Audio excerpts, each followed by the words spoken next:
Salam sejahtera semuanya kepada para penonton tanya jawab yang berbahagia. Semoga video ini bisa memberikan pengetahuan dan edukasi kepada para penonton, dan jangan lupa untuk like dan subscribe channel ini ya. Halo, Yolanda Cemara, buka kamera. Ya, halo, bentar.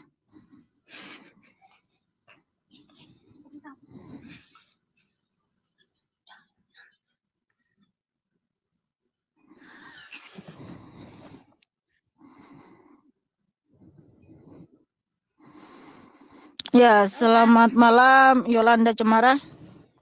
Ya, malam. Ya, silakan pertanyaannya apa? Ini Kak, saya mau nanya kan.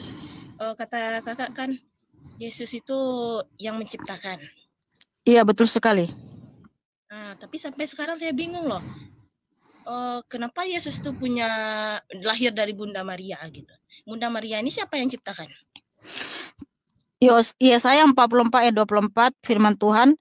Beginilah firman Tuhan Raja dan Penebus yang membentuk manusia sejak dalam kandungan, yang menciptakan langit dan bumi seorang diri ya, atau sendiri, tidak ada yang mendampingi dia. Nah, jadi manusia ini sejak kita dalam kandungan yang membentuk itulah Tuhan Yesus, dan juga yang menciptakan Adam dan Hawa adalah Tuhan Yesus. Nah, tetapi kenapa di tahun 1 Masehi dia datang ke dunia berkenosis? Berkenosis artinya mengosongkan dirinya sendiri dan datang ke dunia menjadi manusia, yaitu Filipi 2 ayat 6 sampai 8.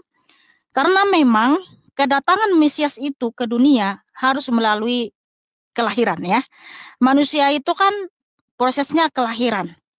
Jadi ketika dia menjadi manusia harus dilahirkan, bukan tiba-tiba ya jatuh dari langit atau dari surga, bukan tiba-tiba ya kedebut dari surga, tapi harus melalui seorang perempuan, dan perempuan yang terpilih itu adalah Bunda Maria. Dia adalah perawan yang suci, perawan yang saleh, perawan yang baik hati. Makanya dia adalah wanita yang paling berbahagia karena dia dipilih sebagai wadah kedatangan Mesias. Berarti Yesus ini tuh Tuhan Yesus ini berarti manusia dong.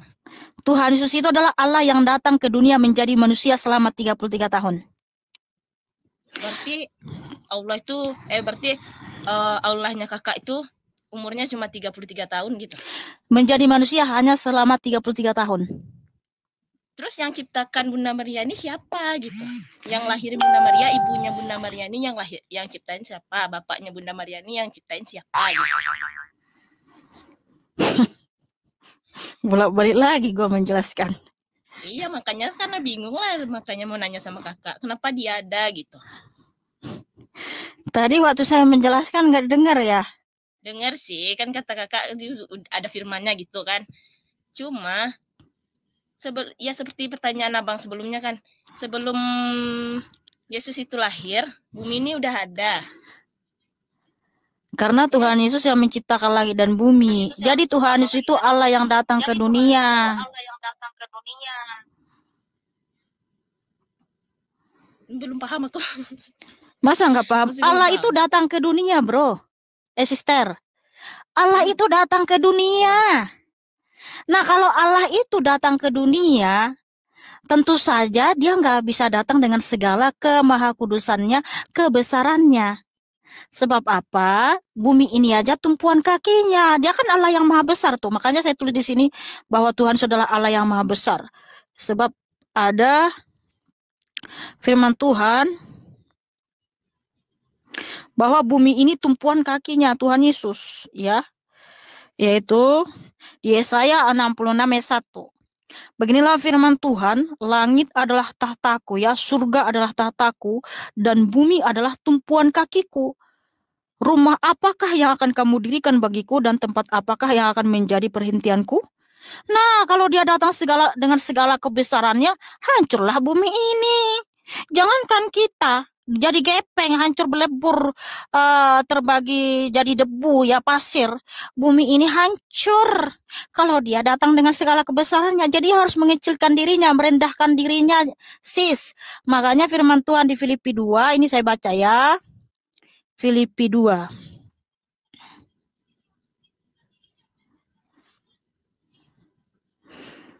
Filipi 2 ayat 6.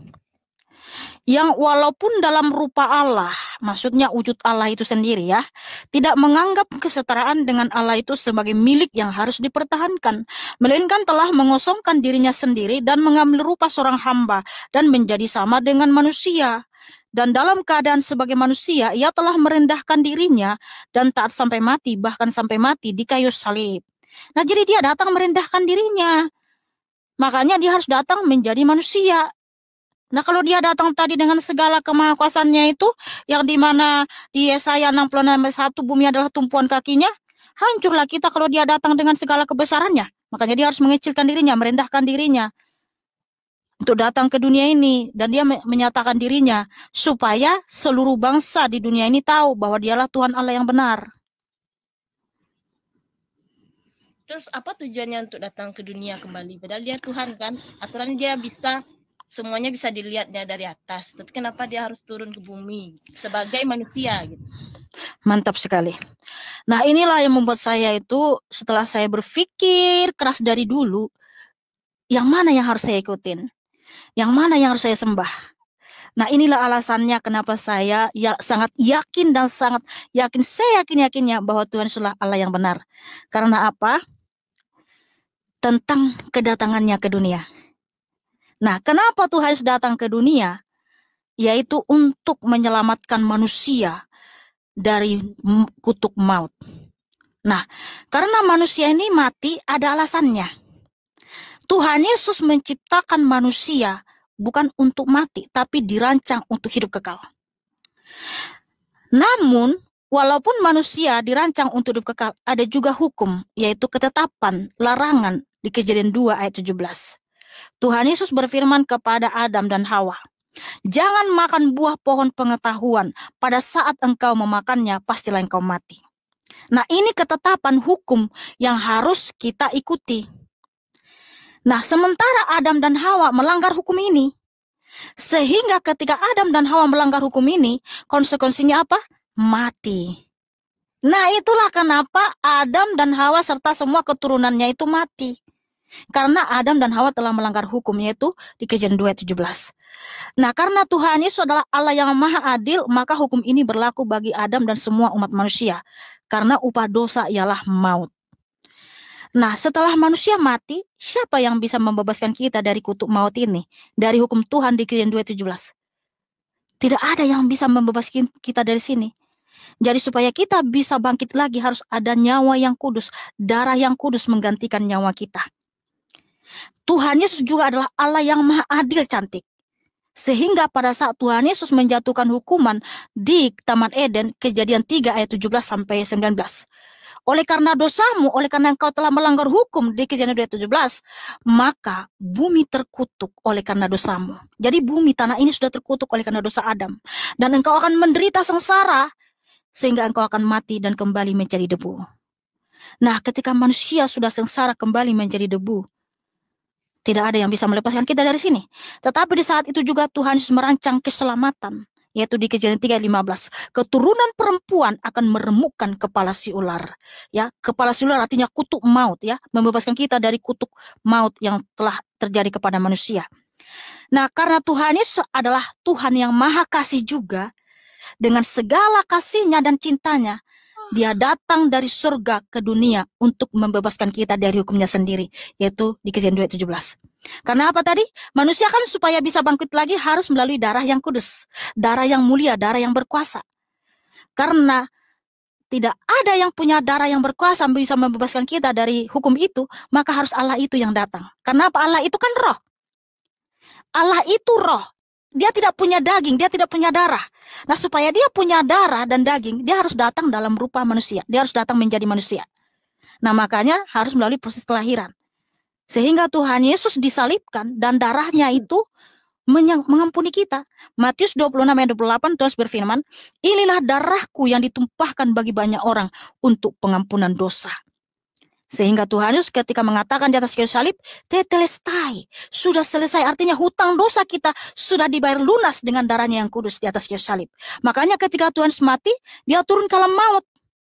Di alam maut Tuhan Yesus membebaskan manusia-manusia yang telah mati dahulu di zaman perjanjian lama, sehingga ketika Tuhan Yesus bangkit mereka pun ikut bangkit. Nah, ini saya baca dalilnya ya. Karena kita itu kalau bicara itu pakai data, nggak asumsi ya. Nggak boleh ngomong hanya asumsi keluar-keluar, nggak jelas ya. Jadi kita selalu pakai data ya. Matius 27 ayat 50 sampai 53. Yesus berseru pula dengan suara nyaring lalu menyerahkan nyawanya. Dan lihatlah, tabir bait suci terbelah dua dari atas sampai ke bawah dan terjadilah gempa bumi. Dan bukit-bukit batu terbelah. Dan kuburan-kuburan terbuka dan banyak orang kudus yang telah meninggal bangkit. Dan sesudah kebangkitan Yesus, mereka pun keluar dari kubur, lalu masuk ke kota kudus dan menampakkan diri kepada banyak orang. Nah, itu kan kuburan-kuburan banyak yang terbuka ketika Tuhan sudah bangkit. Dan mereka menampakkan diri kepada banyak orang, dan mereka sekarang ada di kota kudus. Kota kudus itu surga. Nah, itu buktinya Tuhan itu Maha Pengasih dan Maha Pengampun. Untuk itulah Dia datang membebaskan kita dari kutuk kematian. Sehingga yang percaya kepada Tuhan Yesus akan ikut juga bangkit hidup yang kekal. Nah, makanya orang Kristen percaya ada kebangkitan karena terbukti Tuhan Yesus telah mematahkan kutuk kematian. Dia mati dan bangkit pada yang ketiga. Maka apa perintah Tuhan Yesus? Orang yang percaya kepadanya harus baptis. Baptis itu tanda materai bahwa kita sudah dimateraikan menjadi anak-anak Allah, yaitu anak Tuhan Yesus, di mana air itu adalah lambang dari darah Kristus yang menyucikan, membersihkan kita dari segala dosa kita. Nah, seperti itu cantik. Itulah tujuan Tuhan Yesus datang ke dunia. Oh gitu. Jadi itu tujuannya Yesus datang ke dunia. Berarti kalau kayak seperti yang kakak bilang tadi, berarti umat Yesus sampai sekarang walaupun masih hidup, berarti nggak ada dosanya lagi gitu. Kan udah diampuni tadi. Ya, jadi gini, dahulu kita itu berdosa ya. Kita dulu.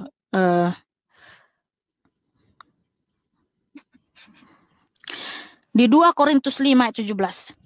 Jadi siapa yang ada di dalam Kristus, ia adalah ciptaan baru. Yang lama sudah berlalu, sesungguhnya yang baru sudah datang. Semua tadi kan manusia sudah berdosa tuh, ya, berdosa, mati, terkutuk. Nah, setelah Tuhan Yesus memberikan darahnya di atas kayu salib, kita percaya nih, ketika kita percaya, kita akan disucikan dengan darah Kristus, sehingga kita menjadi ciptaan yang baru. Nah, setelah kita hidup di dalam Kristus, buktikan melalui perbuatan, hasilkan buah-buah roh. Buah-buah roh itu apa? Di Galatia 5 ayat 22, yaitu kasih, sukacita, kedamaian, kesetiaan, penguasaan diri. Ya, jadi ketika dulu kan semua ini manusia itu berdosa. Nah, Tuhan memberikan darahnya bagi kita. Ketika kita menerima darah Tuhan Yesus, kita disucikan nih. Artinya manusia lama kita sudah dibuang, ya. Sekarang kita menjadi ciptaan yang baru. Kalau ciptaan yang baru itu, kita harus hidup kudus di hadapan Tuhan Yesus. Makanya di dalam kekristenan itu, kita dituntut bukan hanya sekedar baik, tapi dituntut hidup kudus, benar, dan setia. Sebab kita sudah menjadi ciptaan yang baru. Kita sudah menjadi anak-anak kerajaan surga. Kita sudah diberikan kasih karunia keselamatan. Makanya orang Kristen melakukan kebaikan, hidup kudus, hidup benar. Bukan lagi supaya masuk surga. Karena kita sudah menjadi ciptaan yang baru, sudah ada di dalam keselamatan kekal. Makanya contohnya siapa?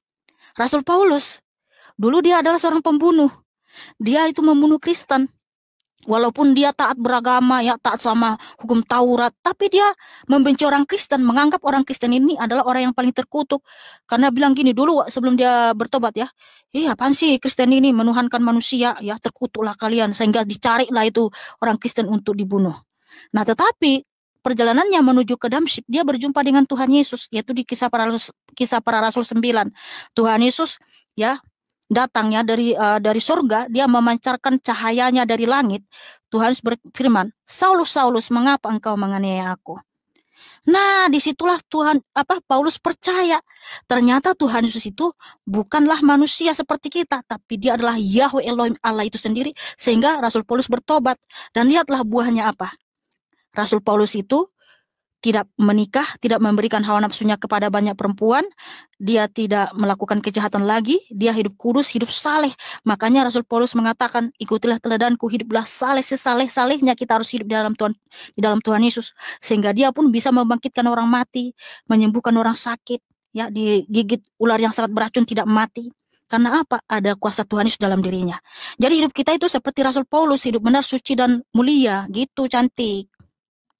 Gitu.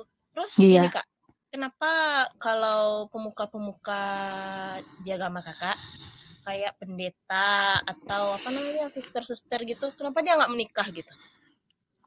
Oh iya, Apa karena sebabnya? ada Alkitab itu memang luar biasa ya, selalu ada jawaban. Haleluya. Matius 19 ayat 12 ya. Firman Tuhan, ada orang yang tidak dapat kawin karena ia memang lahir demikian dari rahim ibunya, dan ada orang yang dijadikan demikian oleh orang lain. Dan ada orang yang membuat dirinya demikian karena kemauannya sendiri oleh karena kerajaan surga. Siapa yang dapat mengerti, hendaklah yang mengerti. Jadi pastor dan suster itu adalah panggilan kerajaan surga. Jadi mereka mengabdi sepenuhnya kepada Tuhan Yesus. Berarti mereka udah pasti gitu masuk surga. Sesuai dengan janji Tuhan Yesus, sesuai dengan firman Tuhan Yesus, bahwa di Yohanes 10:28, aku memberikan hidup kekal kepada mereka, dan mereka pasti tidak binasa sampai selama-lamanya, dan tidak seorang pun merebut mereka dari tanganku. Jadi bukan hanya pastor, bukan hanya suster, siapapun yang percaya kepada Tuhan Yesus, keselamatan kekal itu sudah pasti, bukan mudah-mudahan. Makanya kami bisa menyatakan dengan tegas, kalau hari ini saya dipanggil Tuhan Yesus pulang, kita langsung masuk Firdaus, taman surga. Sebab Tuhan Yesus yang berfirman di Wahyu 2 ayat 8, Wahyu 2 ayat 7 ya. Wahyu 2 ayat 7. Siapa bertelinga, hendaklah ia mendengarkan apa yang dikatakan Roh kepada jemaat-jemaat. Barang siapa menang, ia akan kuberikan makan dari pohon kehidupan yang ada di taman Firdaus. Jadi kita pasti cantik, bukan mudah-mudahan. Untuk itulah kita harus selalu setia di hadapan Tuhan Yesus. Karena Tuhan sendiri yang berfirman, Yeskiel 20 ayat 19, Wahyu 14 ayat 15, akulah Tuhan Allahmu, ikutilah dengan setia dan taatilah semua perintah-perintahku. Berarti kan kalau nanti hari kiamat, kan kita di padang mahsyar tuh. Berarti umat Kristen nggak ada di padang mahsyar gitu. Padang mahsyar itu apaan? Padang mahsyar itu adalah tempat dibangkitkannya kembali manusia yang telah meninggal ketika hari sudah kiamat. Padang itu di sana berkumpul semua apapun agamanya, nabinya, Tuhannya bakal dibangkitkan di sana nanti. Bisa kakak share nanti apa itu padang mahsyar? Padang itu kalau dipikirkan, mohon maaf ya, kalau saya ingat kata padang, adanya rumput-rumput di padang di kampung kami gitu. Bukan, kalau padang mahsyar itu kak, itu adalah nama juga padang kan, seingat saya padang itu ada apa tuh, tumbuh-tumbuhan semak-semak gitu ya. Padang kan juga ada padang pasirnya kak. Iya, kalau terus ada padang lagi kalau disebut padang pasir juga, berarti saya ingatnya itu penuh dengan pasir dan debu. Nah ini, kalau padang mahsyar itu, di sana tuh adalah tempat berkumpulnya kita ketika hari kiamat nanti akan dibangkitkan di padang mahsyar. Padang mahsyar itu adalah suatu padang yang luas, padang pasir yang sangat luas, yang mana matahari hanya sejengkal dari kepala kita. Wih, hancurlah kita kalau matahari ke sini. Kita aja jauh dari sana ke sini udah gosong kita, apalagi sejengkal ke kepala kita, hanguslah kita cantik. Ya udah gitu di padang lagi berpasir lagi. Mohon maaf cantik, kalian aja di situ, saya nggak ikut. Kita udah di Taman Firdaus.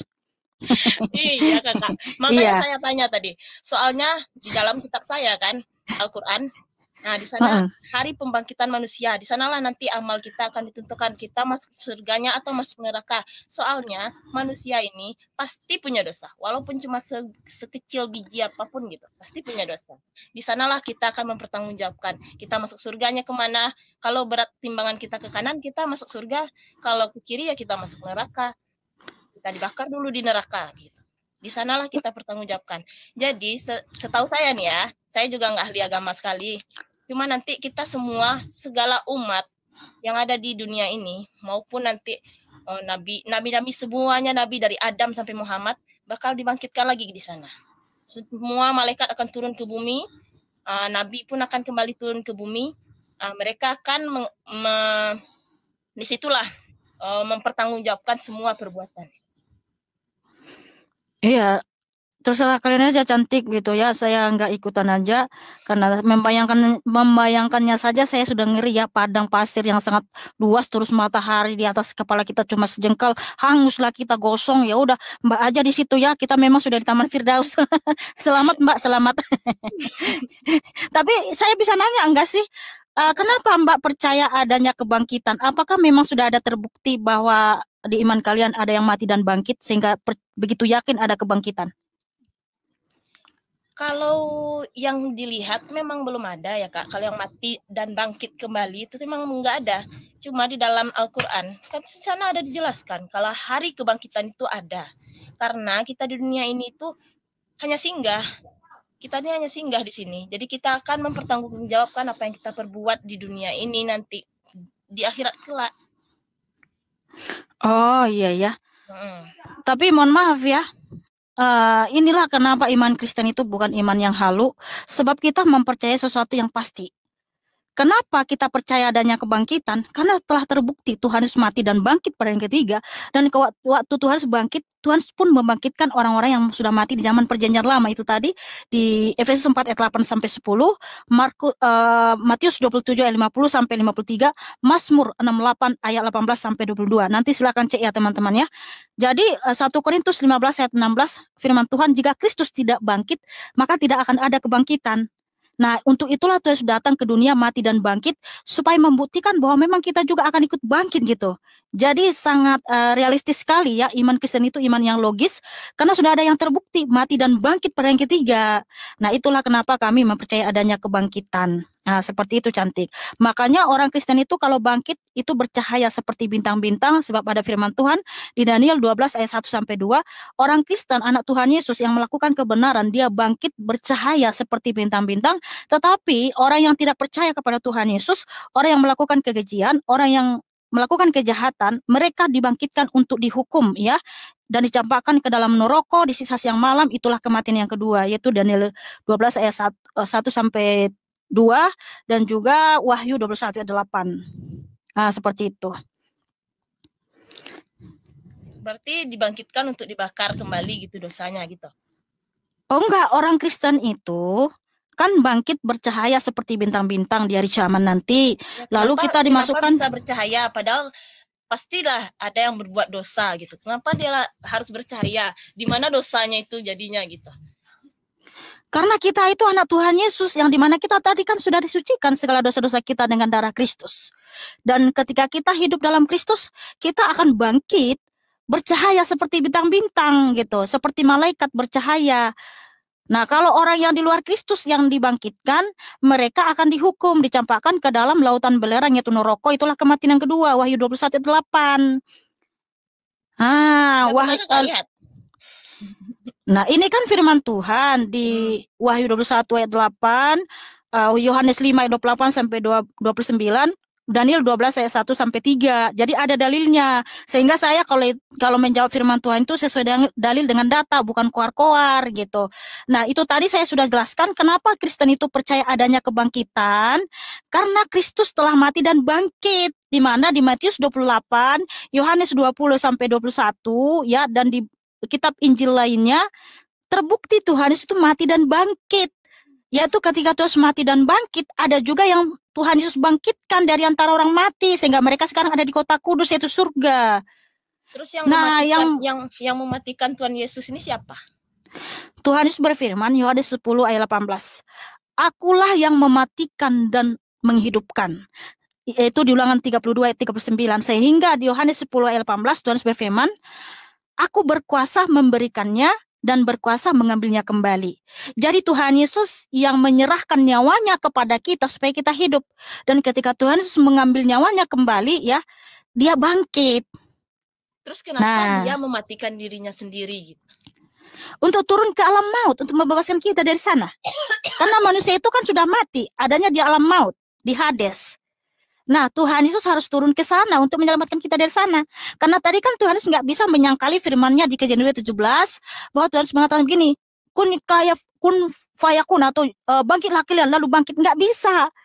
Karena apa? Manusia itu kan sudah melanggar hukum, dan Tuhan Yesus tidak bisa melanggar hukumnya sendiri atau membatalkan hukumnya sendiri ya, bahwa manusia itu untuk menebusnya harus ada darah yang kudus. Bumi ini kan sudah terkutuk tadi di Kejadian 3 ayat 17 sampai 19. Tuhan berfirman, oleh karena dosamu bumi sudah terkutuk dan engkau akan mengalami kesengsaraan penderitaan sehingga engkau mati dan kembali menjadi debu. Nah, ketika kita kembali menjadi debu, mati, Harus ada kunci untuk membuka alam maut ini supaya kita bisa keluar dari sana. Apa kuncinya? Darah Kristus. Kenapa harus darah? Gini Kak, Karena darah itu adalah nyawa kita. Gini Kak ya, kan Yesus ini kan Tuhan. Kenapa dia harus mematikan dirinya? Dia kan punya kekuasaan, dia punya segalanya, dia bisa menciptakan bumi. Kenapa harus dia mati? Padahal kalau dia memang Tuhan, dia bisa tanpa mematikan dirinya, dia bisa membantu umatnya. Bukannya gitu? Oke, jadi memang kita harus ekstra sabar ya menjelaskan lagi. Tadi saya sudah jelaskan. Pada awalnya Tuhan Yesus menciptakan langit dan bumi dan juga menciptakan manusia dirancang untuk hidup kekal. Jadi manusia itu diciptakan, dirancang untuk hidup kekal, bukan untuk mati. Nah, lalu kenapa manusia mengalami kematian? Kenapa umur manusia sampai 80 sampai 100? Karena Adam dan Hawa telah melanggar hukum, yaitu di Kejadian 2 ayat 17. Nah, firman Tuhan begini, jangan makan buah pohon pengetahuan. Pada saat engkau memakannya, pastilah engkau mati. Ya, pada hari engkau memakannya, pastilah engkau mati. Nah, ini kan larangan, ini kan perintah, ini hukum. Datanglah Adam dan Hawa, dilanggar hukum ini. Dimakanlah itu buah pohon pengetahuan oleh karena disesatkan oleh iblis. Nah, karena Tuhan Yesus adalah Tuhan yang maha adil, kan matilah tuh si Adam dan Hawa. Ya kan? Betul nggak? Kan dilanggar itu. Dimakan buah pohon pengetahuan. Bukan mati, setahu saya kan. Adam dan Hawa ini memang dia melanggar di surga. Dia kan ada di surga Firdaus. Mbak, bentar. Ini ketika saya menjelaskan, tinggalkan dulu, kosongkan dulu pikiranmu, jangan bawa perspektif dari imanmu. Karena Adam dan Hawa emang udah saya kan tadi Kakak menjelaskan, saya dengarkan aja kan. Saya dengarkan terus kan. Saya cerna apa yang Kakak bilang. Dan saya juga otomatis Kakak dengarkan juga kan pendapat saya gitu. Sepengetahuan saya, Adam dan Hawa bukan mati, tapi dia diusir dari surga karena dia memakan buah kuldi yang dilarang di surga. Dia diturunkan ke dunia dengan jarak yang berpisah-pisah dengan itu kan Hawa. Di kitabmu, saya menjelaskan kitab saya. Karena kitab kami nggak percaya dengan itu. Adam dan Hawa itu bukan diusir dari surga, bukan diturunkan ke bumi. Makanya saya bilang kosongkan dulu pikiranmu. Jangan kamu bayangin di dalam kitabmu itu. Saya kan sedang menjelaskan kenapa Tuhan itu harus mati. Paham gak sih? Iya, saya enggak kosong. Oke. Kosongkan pikiranmu, kosongkan dulu. Jangan kamu bawa dulu perspektif dari imanmu ke kitab saya. Iyalah. Paham gak sih? Iya paham. Oke. Nah, di dalam Alkitab ini sebelum kitab saudari muncul, Alkitab sudah terlebih dahulu menuliskan tentang Adam dan Hawa. Sehingga Adam dan Hawa itu kan diciptakan di bumi, bukan di surga, karena di surga nggak ada tanah, ya. Tanah itu adanya di bumi. Sebab Adam dan Hawa itu kan berasal dari tanah, ya. Nah, Adam dan Hawa udah diciptakan nih sama Tuhan Yesus ya di Kejadian 1 ayat 26 sampai 28 dan Kejadian 2 ayat 7. Nah, di Kejadian 2 ayat 17, Tuhan Yesus memberi perintah larangan sama Adam dan Hawa. Jangan makan buah pohon pengetahuan. Pada hari engkau memakannya, pastilah engkau mati. Nah, ini kan hukum, ini ketetapan. Datanglah Adam dan Hawa, dilanggarlah hukum ini. Karena disesatkan oleh iblis. Iblis bilang gini, udah makan aja itu, kalian gak akan mati kok, justru kalian akan seperti Allah. Namanya iblis kan penipu, penyesat, ingin menghancurkan kita. Nah, dimakanlah sama Adam ini pohon pengetahuan ini. Nah, konsekuensi dari pelanggaran hukum ini, akhirnya kan Adam dan Hawa kan mati tuh. Nah, yang aturannya kan manusia itu hidup kekal abadi. Jadi umur Adam itu yang tadinya kekal abadi, malah umurnya jadi 930 tahun. 930 tahun tidak ada bandingannya dengan kekekalan Tuhan. Sehingga memang pada hari itu di hadapan Tuhan Yesus, Adam itu mati. Karena firman Tuhan, ya, di 2 Petrus 3 ayat 8, akan tetapi saudara-saudaraku yang kekasih, yang satu ini tidak boleh kamu lupakan, yaitu bahwa di hadapan Tuhan satu hari sama seperti 1000 tahun, dan 1000 tahun sama seperti satu hari. Jadi kan firman Tuhan itu, pada hari engkau memakannya pastilah engkau mati. Jadi Adam itu nggak sampai umurnya 1 hari di hadapan Tuhan Yesus. Karena di hadapan Tuhan Yesus 1 hari, 1000 hari sama seperti 1 tahun. 1000 tahun sama seperti 1 hari. Jadi Adam itu mati tuh. Kan udah mati nih Adam dan semua keturunannya. Kan nggak mungkin Tuhan Dulu, bilang gini. Kak, Nah, Kak, tanya lagi ya. Kalau di dalam keyakinan kakak, manusia yang pertama ada di bumi ini siapa? Tuhan Yesus menciptakan yang pertama sekali Adam. Adam Ya. itu artinya adalah manusia pertama. Manusia pertama di bumi kan? Nah, Di tapi bumi. tunggu dulu, kamu sudah paham nggak yang tadi tentang konsep kematian tadi? Ya, Kenapa ya. Tuhan Yesus harus mati? Nah, kan Adam dan Hawa mati tuh. Kan nggak bisa seperti yang kamu bilang. Kan Tuhan itu kan dengan mudah, nggak usah pakai mati segala. Iya, Tuhan Yesus bisa mengampuni manusia begitu saja. Bilang gini, udah Adam, kalian bangkit, nggak jadi mati. Kalau Tuhan bilang gitu, artinya dia Tuhan yang pelin-pelan. Dia tidak taat sama hukumnya. Dia bukan Tuhan yang maha adil. Kan di situ konsekuensi dari pelanggaran itu harus mati. Nah, makanya manusia itu mati. Nah, bagaimana cara Tuhan supaya manusia ini bisa bangkit lagi tanpa membatalkan hukum menjadi Kejadian 2:17? Yaitu merancang keselamatan dengan apa? Dia datang dari surga memberikan darahnya. Dia datang menjadi manusia. Karena Tuhan tidak bisa begitu saja ya membebaskan manusia dari alam maut.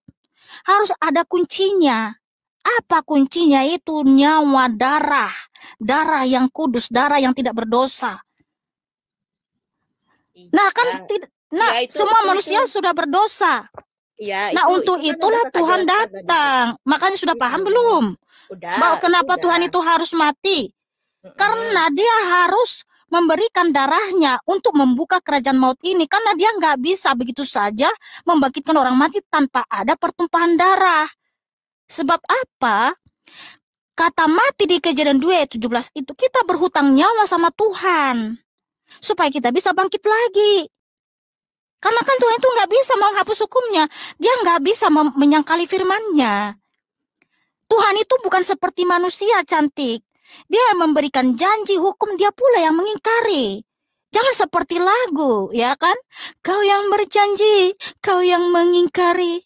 Jangan seperti itu, Tuhan nggak seperti itu. Tuhan itu setia sama hukumnya. Nah, supaya manusia itu bisa bangkit lagi, harus melalui darah yang kudus, cantik. Nah, Allah itu kan roh, Tuhan itu eksistensinya adalah roh. Nah, roh itu tidak punya darah dan daging. Nah, supaya dia punya daging dan darah, dia harus datang menjadi manusia. Sehingga darah Kristus itulah kunci kita bisa bangkit dan hidup kekal. Nah, yang tadinya ya kita mati binasa di alam maut, tetapi melalui darah Kristus yang tercurah di atas kayu salib, kita memiliki kehidupan kekal. Makanya Tuhan berfirman, Yohanes 11:25, akulah kebangkitan dan hidup. Barang siapa percaya kepadaku, ia tetap hidup sekalipun ia mati. Karena apa? Kalau kita mati, tubuh kita ini kembali menjadi debu tanah, menunggu nanti dibangkitkan dari zaman. Roh dan jiwa kita bukan ke Hades lagi, bukan ke alam maut lagi. Kamu dengar nggak? Kita langsung ke Firdaus, langsung ke surga cantik, ke taman surga. Menunggu nanti dibangkitkan di akhir zaman. Jadi roh kita yang ada di taman Firdaus itu disatukan lagi dengan tubuh kita yang menjadi tanah di akhir zaman. Kita kan dibangkitkan dalam tubuh kemuliaan, makanya bercahaya. Itu kalau dalam Kristus yang percaya kepada Tuhan Yesus. Karena ada firman Tuhan di Kisah Para Rasul 4 ayat 12, tidak ada keselamatan di dalam siapapun juga selain di dalam Tuhan Yesus. Karena apa tadi? Hanya darah Kristus yang bisa membawa kita masuk surga. Surga itu kekal, neraka juga kekal, cantik. Makanya ada waktu nanti penghukuman buat iblis.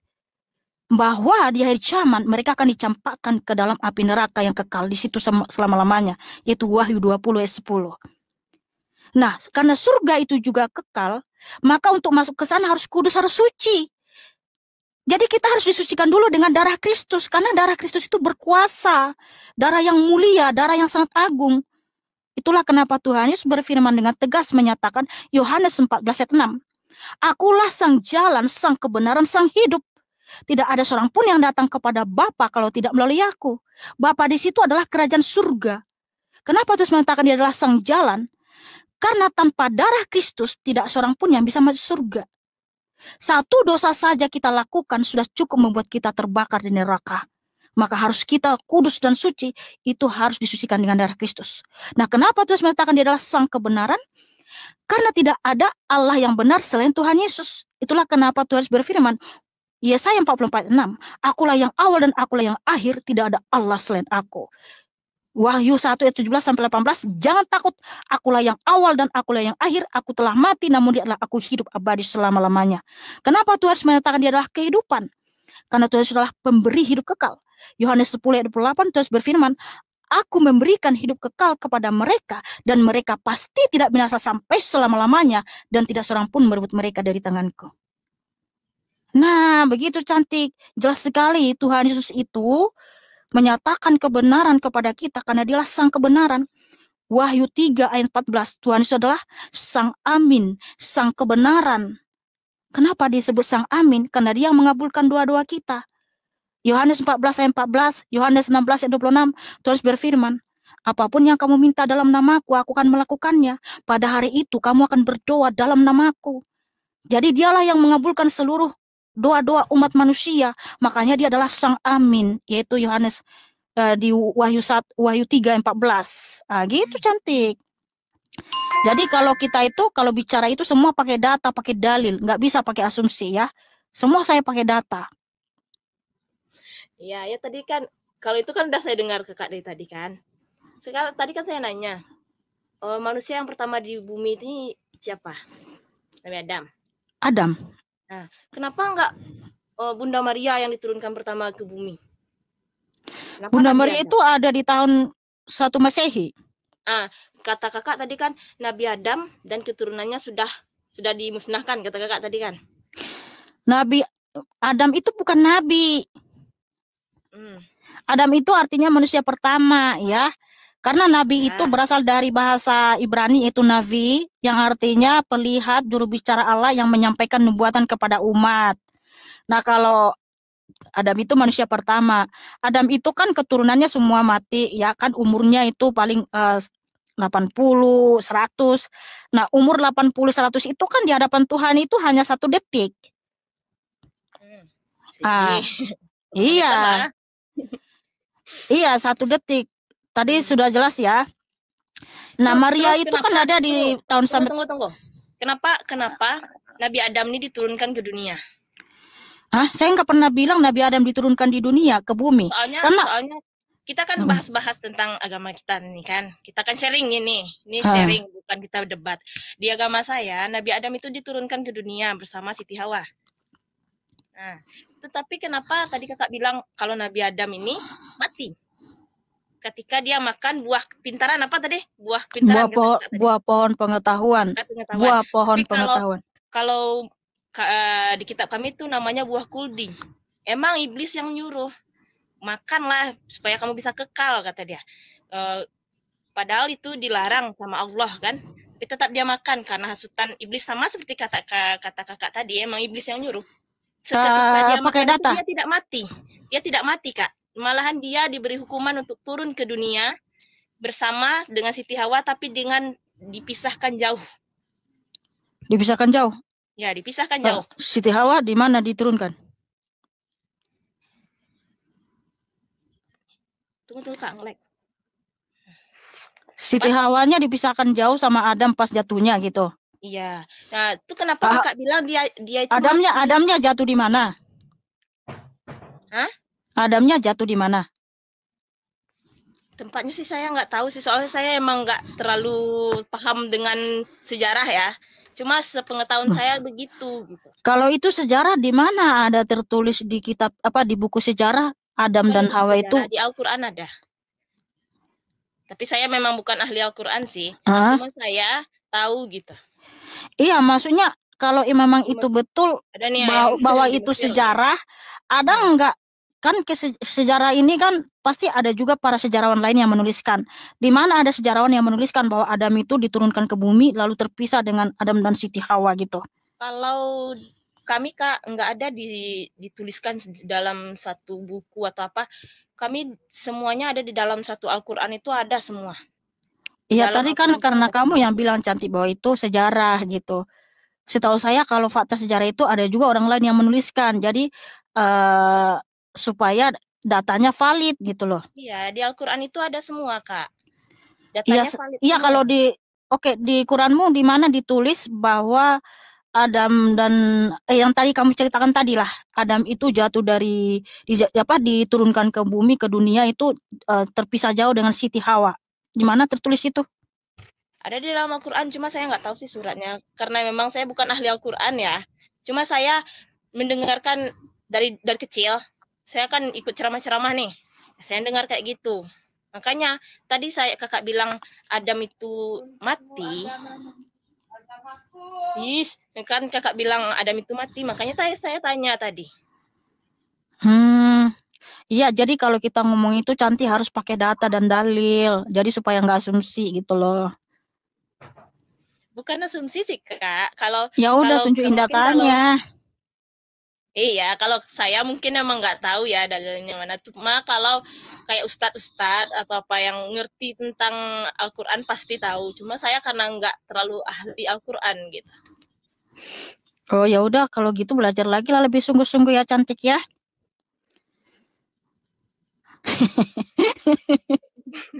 Itu aja sih Kak pegangannya. Agamamu untukmu, agamaku untukku. Iya, makasih. Salam toleransi aja. Salam toleransi, makasih Cantik. Tuhan Yesus memberkatimu dan mengasihimu. Tepuk tangan buat Yolanda yang cantik dan manis.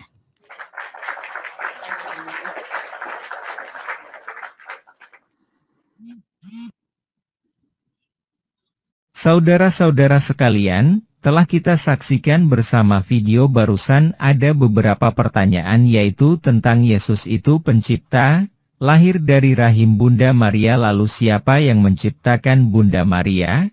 Apakah tujuan Tuhan turun ke dunia? Kenapa pastor dan suster itu tidak kawin? Kenapa Yesus harus turun ke dunia untuk menebus dosa manusia padahal Dia kan Maha Kuasa, kan mudah saja untuk mengampuni dosa manusia? Dan semua pertanyaan ini dijawab semua oleh Mihana dengan baik dan jelas dan semuanya disertai dalil-dalil di Alkitab dan yang pastinya jawaban dari Mihana tersebut sesuai dengan keimanan Kristen. Silahkan para penonton memberikan tanggapannya terkait dengan video ini dengan cara menulis di kolom komentar. Terima kasih. Jawabannya lihat ayat di Alkitab. Yesaya 44:24 beginilah firman Tuhan, penebusmu, yang membentuk engkau sejak dari kandungan, akulah Tuhan, yang menjadikan segala sesuatu, yang seorang diri membentangkan langit, yang menghamparkan bumi. Siapakah yang mendampingi aku? Filipi 2, lihat perikopnya di ayat 6-8. Yesaya 66:1 beginilah firman Tuhan, langit adalah tahtaku dan bumi adalah tumpuan kakiku, rumah apakah yang akan kamu dirikan bagiku, dan tempat apakah yang akan menjadi perhentianku? Kejadian 3, lihat perikopnya di ayat 17-19. Kejadian pukul 2:17 tetapi pohon pengetahuan tentang yang baik dan yang jahat itu, janganlah kau makan buahnya, sebab pada hari engkau memakannya, pastilah engkau mati. Matius 27, lihat perikopnya di ayat 50-53. 2 Korintus pukul 5:17 jadi siapa yang ada di dalam Kristus, ia adalah ciptaan baru, yang lama sudah berlalu, sesungguhnya yang baru sudah datang. Galatia pukul 5:22 tetapi buah roh ialah, kasih, sukacita, damai sejahtera, kesabaran, kemurahan, kebaikan, kesetiaan. Matius pukul 19:12 ada orang yang tidak dapat kawin karena ia memang lahir demikian dari rahim ibunya, dan ada orang yang dijadikan demikian oleh orang lain, dan ada orang yang membuat dirinya demikian karena kemauannya sendiri oleh karena kerajaan sorga. Siapa yang dapat mengerti hendaklah ia mengerti. Yohanes pukul 10:28 dan aku memberikan hidup yang kekal kepada mereka dan mereka pasti tidak akan binasa sampai selama-lamanya dan seorang pun tidak akan merebut mereka dari tanganku. Efesus 4, lihat perikopnya di ayat 8-10. Mazmur 68, lihat perikopnya di ayat 18-22. 1 Korintus pukul 15:16 Sebab jika benar orang mati tidak dibangkitkan, maka Kristus juga tidak dibangkitkan. Wahyu 21:8 Tetapi orang-orang penakut, orang-orang yang tidak percaya, orang-orang keji, orang-orang pembunuh, orang-orang sundal, tukang-tukang sihir, penyembah-penyembah berhala dan semua pendusta, mereka akan mendapat bagian mereka di dalam lautan yang menyala-nyala oleh api dan belerang. Inilah kematian yang kedua. Yohanes 5, lihat perikopnya di ayat 28-29. Daniel 12, lihat perikopnya di ayat 1-3. Yohanes pukul 10:18 Tidak seorang pun mengambilnya daripadaku, melainkan aku memberikannya menurut kehendakku sendiri. Aku berkuasa memberikannya dan berkuasa mengambilnya kembali. Inilah tugas yang kuterima dari Bapakku. Wahyu pukul 20:10 Dan iblis, yang menyesatkan mereka, dilemparkan ke dalam lautan api dan belerang, yaitu tempat binatang dan nabi palsu itu, dan mereka disiksa siang malam sampai selama-lamanya. Ulangan 32:39 Lihatlah sekarang, bahwa akulah Dia. Tidak ada Allah kecuali aku. Akulah yang mematikan dan yang menghidupkan, aku telah meremukkan, tetapi akulah yang menyembuhkan, dan seorang pun tidak ada yang dapat melepaskan dari tanganku. Yohanes 14:6 Kata Yesus kepadanya, Akulah jalan dan kebenaran dan hidup. Tidak ada seorang pun yang datang kepada Bapa, kalau tidak melalui aku.